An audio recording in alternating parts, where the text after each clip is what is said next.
السلام عليكم ورحمة الله وبركاته. بسم الله الرحمن الرحيم. الحمد لله رب العالمين والصلاة والسلام على أشرف الأنبياء والمرسلين نبينا محمد وعلى آله وصحبه أجمعين أما بعد.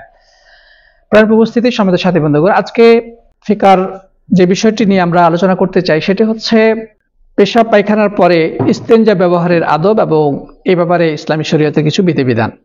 প্রিয় বন্ধুগণ, ইসলাম এমন একটি জীবন আদর্শ যা মানুষের একান্ত ব্যক্তিগত জীবন থেকে শুরু করে রাষ্ট্র পরিচালনা, যুদ্ধ, সংবিধান, কূটনৈতিক সম্পর্ক এসব বিষয়ে সবিস্তারে আলোচনা করা হয়েছে।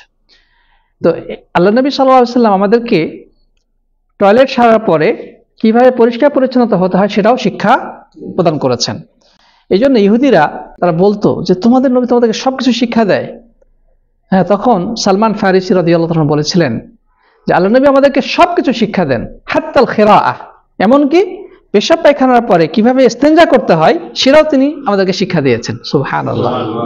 আল্লাহ রাসূল সাল্লাল্লাহু আলাইহি ওয়াসাল্লাম ছিলেন শ্রেষ্ঠ শিক্ষক, মানব জাতির শ্রেষ্ঠ আদর্শ।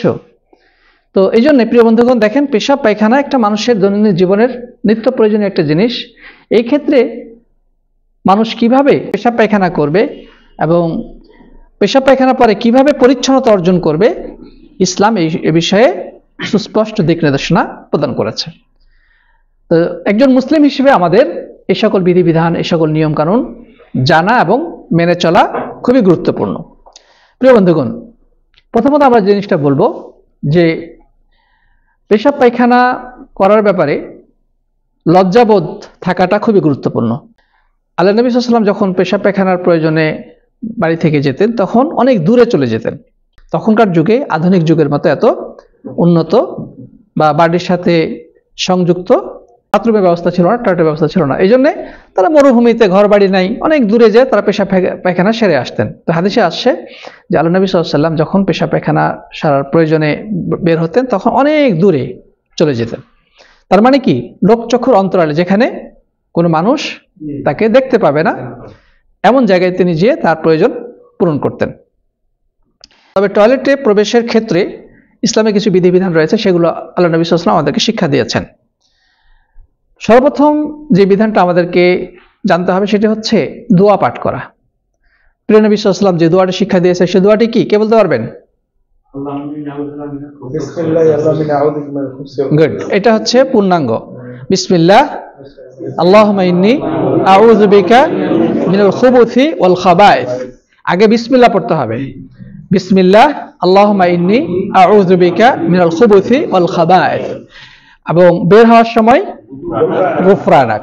তাহলে কেউ যখন টয়লেটে প্রবেশ করবে তখন শুরুতে কি পড়বে? বিসমিল্লাহ, মানে আল্লাহর নামে প্রবেশ করছি। আল্লাহুম্মা ইন্নী আউযু বিকা মিনাল খুবুসি ওয়াল খাবায়েস, হে আল্লাহ, আমি আপনার কাছে নিকৃষ্ট বা খারাপ পুরুষ জিন এবং নারী জিনদের থেকে আশ্রয় প্রার্থনা করছি। মানে সাধারণত খারাপ জিনেরা খারাপ জায়গাগুলোতে কি করে? বসবাস করে। এবং হাদিসে রয়েছে যে যখন একজন মানুষ টয়লেটে প্রবেশ করে এবং দোয়া পড়ে প্রবেশ করে তখন আল্লাহ সুবহানাহু ওয়া তাআলা বনি আদমের লজ্জাস্থান যেন সে দেখতে না পায়, এই জন্য তার চোখে পর্দা ফেলে দেন। আর যদি সে দোয়া না পড়ে তাহলে কিন্তু সে অনাবৃত অবস্থায় থাকে এবং জিন শয়তান তাকে দেখতে পায়। এই জন্য আমাদের উচিত টয়লেটে প্রবেশের পূর্বে দোয়া পাঠ করা। কি দোয়া? বিসমিল্লাহ আল্লাহুম্মা ইন্নী আউযু বিকা মিনাল খুবুসি ওয়াল খাবায়েস। আচ্ছা, টয়লেট থেকে বের হওয়ার পরে কোন দোয়া পড়তে বলা হয়েছে? গুফরানাক। অর্থ কি? হে আল্লাহ, আমি আপনার কাছে ক্ষমা প্রার্থনা করছি। এরপরে যেই বিষয়টা মনে রাখা উচিত সেটা হচ্ছে টয়লেটে প্রবেশের ক্ষেত্রে আগে কোন পা দিয়ে প্রবেশ করা উচিত? বাম পা। বের হওয়ার সময় ডান পা। প্রিয় বন্ধুগণ, এরপরে পেশাব পায়খানার আরেকটি আদব হচ্ছে যে টয়লেট সারার ক্ষেত্রে বা পেশাব পায়খানা করার ক্ষেত্রে কেবলামুখী হয়ে না বসা বা কেবলার দিকে ঘুরে না বসা। এটা কেন? আল্লাহর ঘরের সম্মান প্রদর্শনার্থে। তবে একটা মাসলা দ্বিমতপূর্ণ, সেটা হচ্ছে যে যদি কোনো টয়লেট ঘেরা থাকে, অর্থাৎ দেওয়ালের মধ্যে যেই টয়লেটগুলো ব্যবহার করি সেই ক্ষেত্রে যদি কেউ কেবলার দিকে ঘুরে পেশাব পায়খানা সারে, তাতে কোনো সমস্যা নাই, এটা অনেক আলেমের মতে। তবে যেই নিষেধাজ্ঞা এসেছে, রাসূল করিম সাল্লাল্লাহু আলাইহি ওয়াসাল্লাম বলেছে লা তাস্তাকুল কিবলাতা লা তাস্তাদবিরুহা, যে তোমরা কিবলার দিকে ফিরে বা কিবলার দিকে ঘুরে তোমরা পেশাব পায়খানা করিও না। এবার হাদিস এসেছে, তো এই হাদিসটি হচ্ছে খোলা স্থানের জন্য, উন্মুক্ত জায়গায়। তবে যদি প্রতিবন্ধকতা থাকে তবে সেক্ষেত্রে এটা প্রযোজ্য নয়। এর প্রমাণ হচ্ছে আল্লাহ নবী সাল্লাল্লাহু আলাইহি ওয়াসাল্লামের একটা হাদিস থেকে। আল্লাহ নবী সাল্লাল্লাহু আলাইহি ওয়াসাল্লাম নিজে তিনি কিবলার দিকে ফিরে টয়লেট সেরেছেন, এ মর্মে প্রমাণিত হয়েছে। আর আব্দুল্লাহ ইবনে ওমর রাদিয়াল্লাহু তাআলা থেকে প্রমাণিত হয়েছে যে তিনি উটকে সামনে রেখে তিনি কিবলার দিকে ফিরে পেশাব সেরেছেন। এই সমস্ত হাদিসের আলোকে আলেমগণ দ্বিমত করেছেন। তো আমরা বলবো যে যথাসাধ্য কিবলামুখী হয়ে না বসা বা কিবলার দিকে ফিরে না বসাটাই উত্তম। তবে যদি কোথাও প্রয়োজন হয় সেক্ষেত্রে আপনি সামনে যদি আর থাকে, প্রতিবন্ধকতা থাকে, তবে সেই ক্ষেত্রে আপনি কিবলামুখী হয়ে পেশাব করতে পারেন। অথবা যে ঘরগুলো আছে, হ্যাঁ, ঘরের মধ্যে যদি হয় তবে যদি কিবলার দিকে ফিরে বা মুখ করে বসা হয় কোনো সমস্যা নাই।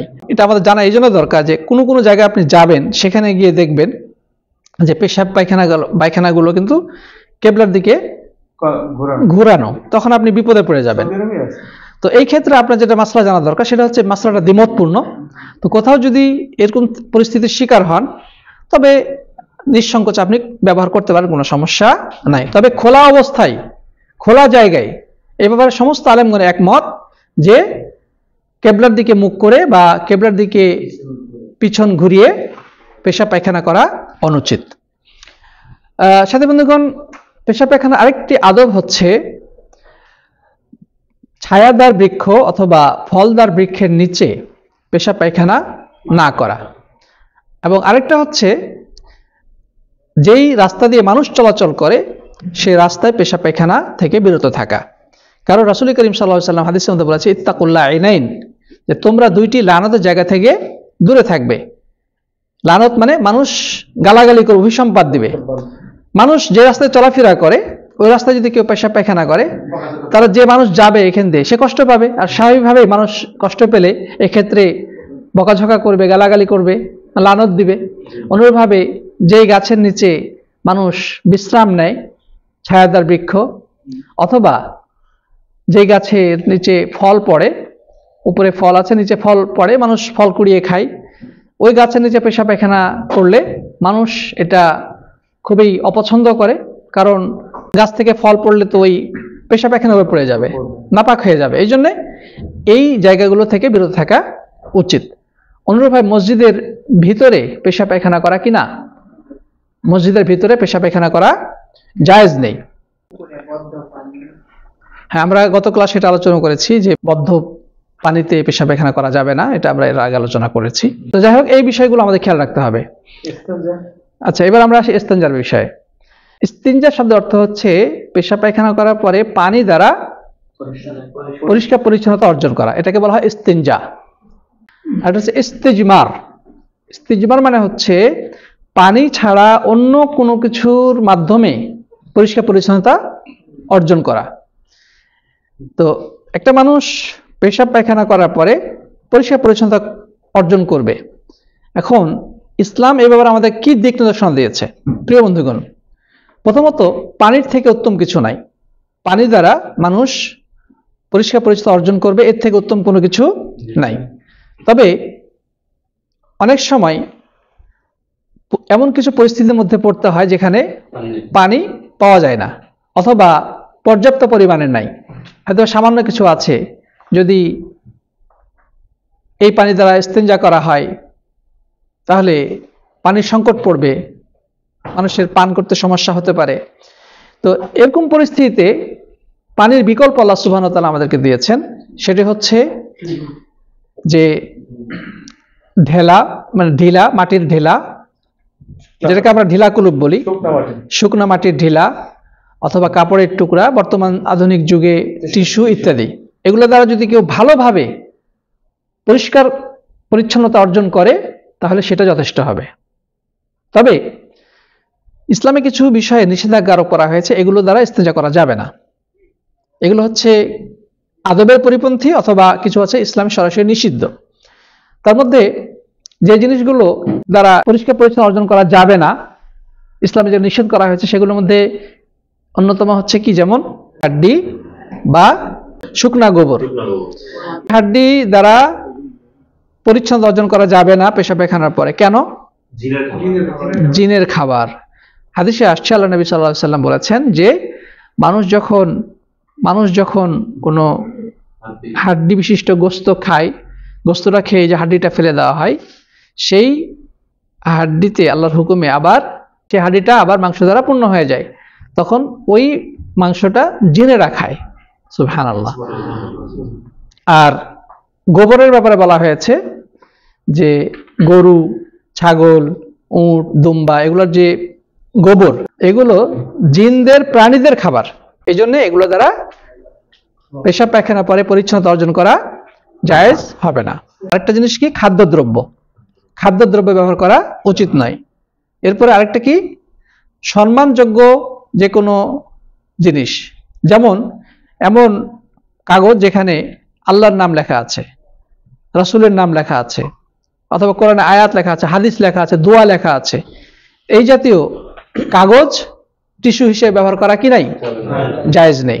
তো এছাড়া অন্য যে কোনো কিছু দ্বারাই পরিচ্ছন্নতা অর্জন করা যাবে, কোনো সমস্যা নাই। পাথর, ইট, হ্যাঁ, অথবা যে কোনো জিনিস যেগুলো আসলে দ্বারা পরিচ্ছন্নতা অর্জন করা সম্ভব, এগুলো দ্বারা পরিচ্ছন্নতা অর্জন করা জায়েজ রয়েছে। এগুলো কখনো প্রয়োজন হতে পারে, আমাদের জানা দরকার, জানা থাকার দরকার যে কখন কি প্রয়োজন হয়ে যায় ঠিক নাই, তখন মানুষ টেনশনে পড়ে যায়। আর ঢেলা ব্যবহারের ক্ষেত্রে আসলে নির্দেশনা হচ্ছে যে সর্বনিম্ন 3 বার ব্যবহার করাটা উত্তম। সর্বনিম্ন কয়বার? 3 বার বা 3টা ঢেলা ব্যবহার করবে। পায়খানা করার পরে সর্বনিম্ন 3টা ঢেলা ব্যবহার করা উত্তম। তবে যদি ঢিলা কম থাকে, হয়তো একটা ঢিলা, তখন এটাকে 3 দিকে ব্যবহার করা উচিত। কথা বোঝা গেছে কিনা? প্রয়োজনে এর থেকে বেশি ব্যবহার করতে কোনো সমস্যা নাই, তবে সর্বনিম্ন 3 বার ব্যবহার করাটা অধিক উত্তম। আরেকটা বিষয় হচ্ছে যে একসাথে পানি এবং ঢিলা উভয়টাই ব্যবহার করার ব্যাপারে শরীয়তে কোনো নির্দেশনা আছে কিনা।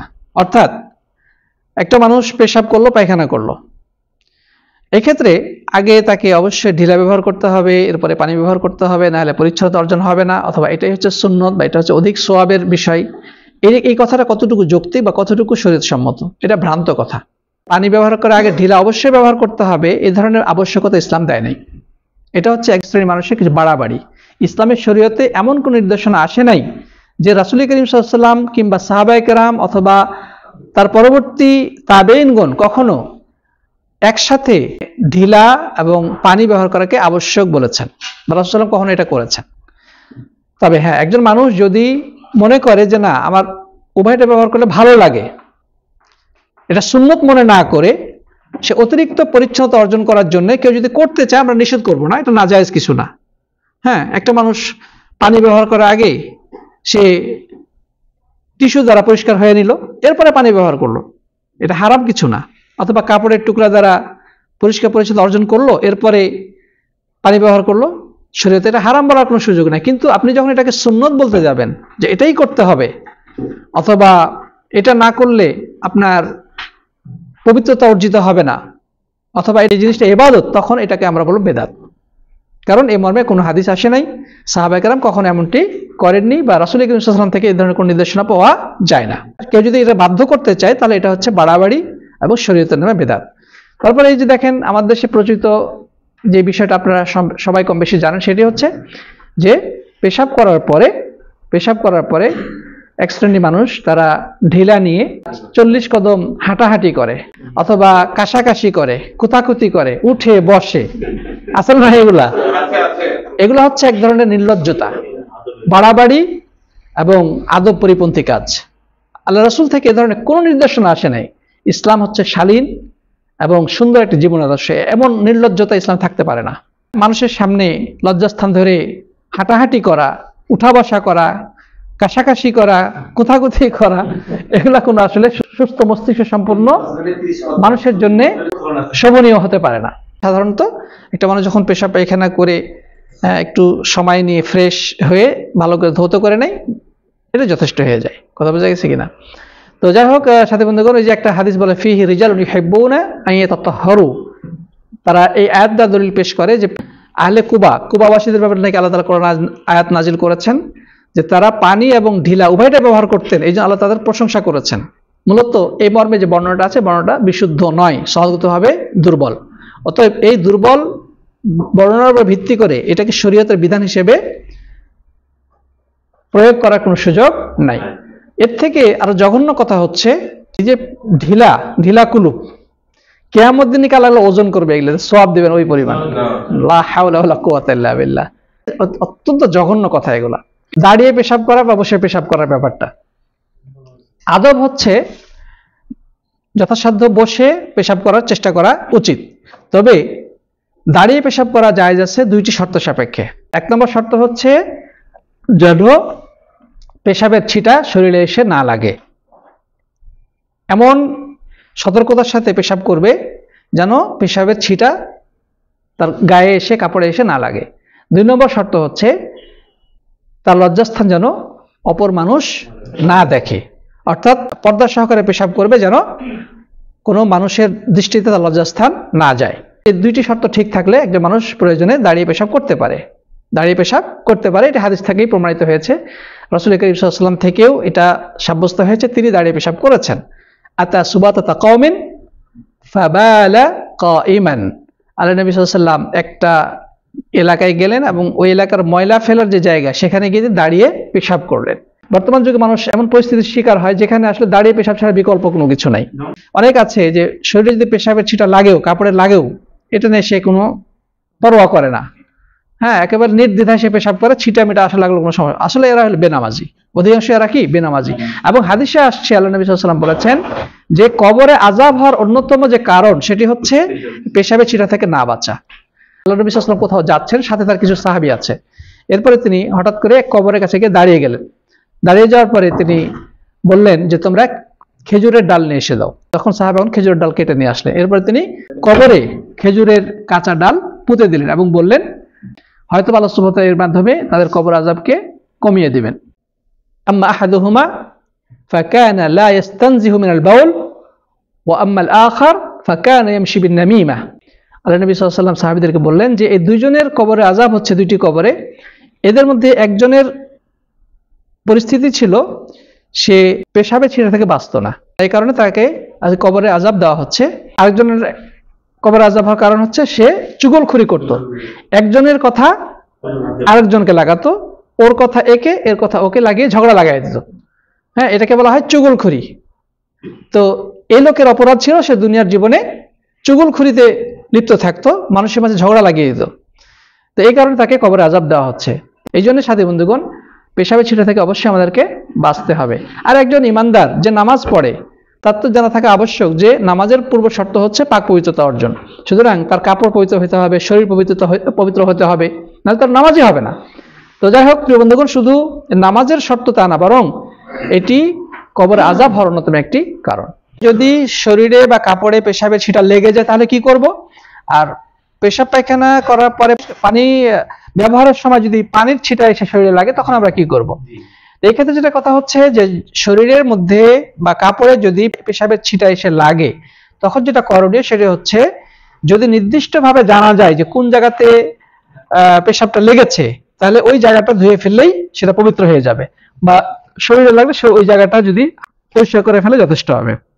আর যদি এমন ভাবে পেশাবের ছিটা লাগছে যে আসলে নির্দিষ্টভাবে বলা যায় না কোন জায়গায়, বরং সারা শরীরে লেগে গেছে বা অনেক জায়গায় এদিক সেদিক লেগে গেছে, তাহলে ওই কাপড়ে নামাজ হবে না, পুরা কাপড় কি হতে হবে? পরিবর্তন করতে হবে। অথবা যদি সংশয় থাকে যে পেশাবের ছিটা কোথায় লেগেছে, তবে মন বলতেছে এই জায়গায় লেগেছে, হ্যাঁ, অর্থাৎ প্রবল ধারণা যে এই জায়গাতে লাগতে পারে, আপনার মনে যদি প্রবল সায় দেয় যে হ্যাঁ এখানেই হতে পারে, আপনি যদি এই প্রবল ধারণার ভিত্তি করে ওই জায়গাটা ধুয়ে ফেলেন যথেষ্ট হয়ে যাবে। যদি নিশ্চিতভাবে জানেন সেটা ধুবেনই। আর যদি সংশয় লাগে যে এখানে লাগলো না এখানে লাগলো, কিন্তু নির্দিষ্ট জায়গায় যদি আপনার মনে প্রবল ধারণা হয় যে এই জায়গাতে লাগতে পারে, যদি ওই জায়গাটা আপনি ধুয়ে ফেলেন যথেষ্ট হয়ে যাবে, যদিও সেটা সঠিক না হয়। বোঝা গেছে ব্যাপারটা? আর যদি পুরো শরীরে লাগে বা কাপড়ের সব জায়গায় লাগে তাহলে অবশ্যই সেই কাপড় পুরোটা কি করতে হবে? পরিবর্তন করতে হবে। আর পানির যে বিষয়টা দেখেন, পেশাব ধৌত করার জন্য বা পায়খানা ধৌত করার জন্য যে পানিটা পড়ে ওই পানিটা তো নাপাক, ওই পানিটা নাপাক। অতএব ওই পানি যদি শরীরে লাগে তাহলে একই হুকুম, শরীরে যদি ওই পানিটা এসে লাগে সেটা একই হুকুম। কিন্তু দেখা যাচ্ছে যে পানি ব্যবহার করতেছে ঠিকই, কিন্তু যেই পানিটা লেগেছে সেটা কিন্তু পেশাব লাগা পানি না। আছে না এরকম যে হ্যাঁ পেশাব ব্যবহার করতে ধরেন যে এমনি হয়তো একটু পানি লেগে গেছে, তাহলে এটাতে কোনো সমস্যা নাই। কিন্তু যদি পেশাব ধৌত করার যে পানি সেটা যদি আপনার শরীরে এসে লাগে বা কাপড়ে লাগে তাহলে নাপাক হয়ে যাবে, কারণ ওইটা ওই পেশাবযুক্ত পানি। ক্লিয়ার বিষয়টা? আর এমনি যদি পেশাবযুক্ত না থাকে, ধরেন যে এমনি ব্যবহার করতে যে এমনি পানি ছিটা লাগছে, এটা নাপাক না। জি, আর কারো কিছু আছে জানার? ধন্যবাদ, সুন্দর একটা প্রশ্ন করেছেন যে শরীরে এমন ভাবে পেশাব লেগেছে যে পাল্টানোর কোনো কাপড় পাল্টানোর কোনো সুযোগ নেই, আলাদা কোনো কাপড় নাই, তাহলে এখন আপনি কি করবেন? নামাজের রক্ত হয়ে গেছে, এখন যদি বাড়িতে এসে যদি আমি এটা চেঞ্জ করতে যাই তাহলে তো নামাজের সময় ওভার হয়ে যাবে। তখন আপনি এই ক্ষেত্রে কি করবেন? প্রথমত আপনি সর্বাত্মক চেষ্টা করবেন কাপড় চেঞ্জ করে যদি নামাজ পড়ার কোনো সুযোগ থাকে সেটা আপনি করবেন। এই সুযোগও যদি না পাওয়া যায় তাহলে আপনি কি করবেন? আপনি নামাজকে বাদ দিবেন? নামাজ বাদ দেওয়ার কোনো সুযোগ নেই, আপনাকে ওই কাপড়েই নামাজ পড়তে হবে, ওই কাপড়েই কি করতে হবে? নামাজ পড়তে হবে।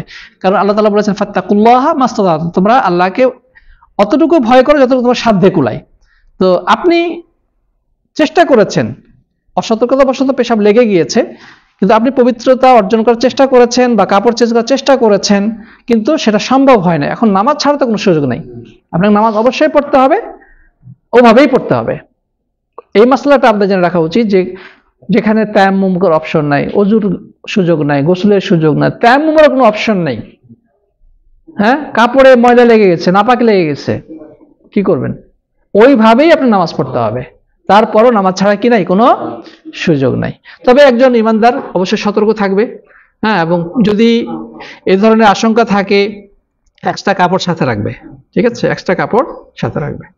ওজোর ব্যাপারে দেখা যায় মানে একটাই জানছিলাম সেটা হচ্ছে যদি মনে সন্দেহ থাকে তাহলে সুন্দর একটা কথা বলেছেন যে এটা হচ্ছে আপনি ওজোর পানি ছিটাই দেওয়া। হ্যাঁ, যদি এটা হাদিসে আসছে যে একজন মানুষ পেশাব করার পরে যদি মানে কিছু সন্দেহ লাগে যে কিছু মানে ছিটে লেগেছে কিনা, পেশাবে ছিটা এসে লেগেছে কিনা, যদি সংশয় থাকে, সন্দেহ থাকে, সে নিশ্চিত না বা মনে প্রবল ধারণা নাই কিন্তু তার মনের মধ্যে একটু সংশয় আসতেছে, তাহলে এই ক্ষেত্রে যেটা করণীয় সেটা হচ্ছে যে ওযু করার পরে কিছু পানি নিয়ে কাপড়ের নিম্নাংশে বা লুঙ্গির নিচের দিকে কি করবে? ছিটিয়ে দিবে। তিনবার কি করবে? ছিটাই দিবে। বিসমিল্লাহ বলা ভালো, বিসমিল্লাহ বলে তিনবার কি করবে? ছিটাই দিবে, তাহলে এই সংশয়টা দূর হয়ে যাবে। আল্লাহ নবী সাল্লাল্লাহু আলাইহি ওয়াসাল্লাম এমনটি করেছেন। তো এটা সবসময় করতে হবে, এটাকে সবসময় সুন্নত হিসেবে বলা ঠিক হবে না যে এটা সবসময় করতে হবে। অনেকে কিন্তু সবসময় করে, যখনই ওযু করবে পানি ছিটায় দেয়। না, এটা যদি সংশয় মনে হয়, মনের মধ্যে যদি সন্দেহ লাগে যে হ্যাঁ কিছু পেশাবে ছিটা এসে লাগলো কিনা, তখন সেই ক্ষেত্রে কি করতে হবে? আপনি ওই সংশয়টা দূর করার জন্য কিছু পানির ছিটা তিনবার যদি দিয়ে দেওয়া হয় তাহলে সে সংশয়টা দূর হয়ে যাবে ইনশাআল্লাহ। কেন? না না, যদি সংশয় হয় তাহলে যে কাপড়ের এক কোণা ধুয়ে ফেললাম, এটা হচ্ছে ভ্রান্ত একটা কথা, এটার ভিত্তি নেই।